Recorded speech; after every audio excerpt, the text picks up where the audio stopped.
Senator Mike Lee raises questions about provisions of the Phase 3 coronavirus aid package. The Utah Republican says parts of the proposal could be interpreted as a bailout of particular industry sectors. Here's part 2 of One America's John Hines' exclusive interview with the senator.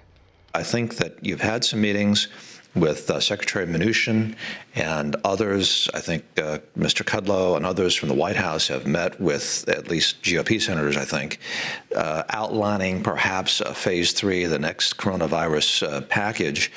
What do you hear about that? What are the headlines in your mind from potentially that sort of follow-up? Most of what we're being told at this point is that it's going to spend a lot of money. And we've been prepared many times to prepare for the sticker shock. There are some people who have conflicting opinions about where that money should be spent and how. If Senator Mike Lee had a clean sheet of paper and he were writing the third phase of the coronavirus bill, what would be your main priorities? What would you have in there? It would begin with identifying things that the government is doing to harm people that it could stop doing almost immediately. Ways in which certain regulatory burdens, for example, starting with what they call economically significant regulations or major rules, as the Office of Management and Budget describes them.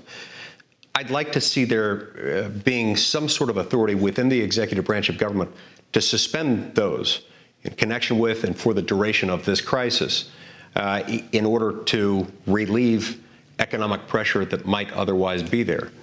I think sometimes we're too quick to look at how government can spend money, and sometimes that's important. It's certainly important here to spend some money. It's also important to look at other ways that the government can relieve suffering. Sometimes that can be found in the form of the government staying its hand where it would otherwise be acting to the detriment of the American people. I think your colleague, Senator Romney, talked about giving $1,000 advances to individuals. I think that the White House has floated that idea as well. Is that something that would meet your criteria as you understand it? I think there are those who feel strongly that something like that could work. I have my doubts about whether that is sustainable, about whether that would do what we need it to do, and whether there might be other ways that would be less likely to lead to other problems. What are your thoughts on cash infusions for various business sectors like airlines or hotels or other entities that may get in line for that sort of thing?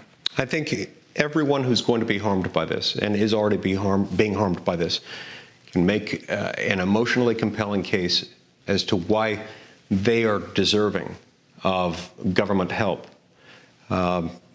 This creates a problem. If you identify one industry that's going to get the government's help, then you've got to worry about other industries, other sectors of our economy or our society.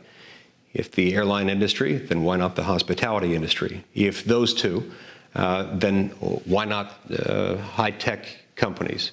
If those, then why not nonprofits, churches, and synagogues and mosques? If those things, then why not fraternal orders and others who see their donations dip as we go through a pronounced economic downturn? These are difficult questions, and it's one of the reasons why I think we have to approach them with some degree of skepticism. What about in terms of timing? Do you see the Senate being in perhaps for the duration of the week through the weekend, maybe until the House comes back to get all this work finished? What is your sense right now? We've been told by Senator McConnell not to expect to leave Washington until we've completed both Phase 2 and Phase 3, and that it's not until that point and until those two efforts have come to rest that we should expect to leave. Senator Mike Lee, thank you for talking on One America News. It's good to catch up with you in this important situation. Thank you. Want to see more videos like this? Click on the link below and subscribe to One America News on YouTube. And call your cable provider and kindly demand that One America News is added to your lineup. Call and subscribe today.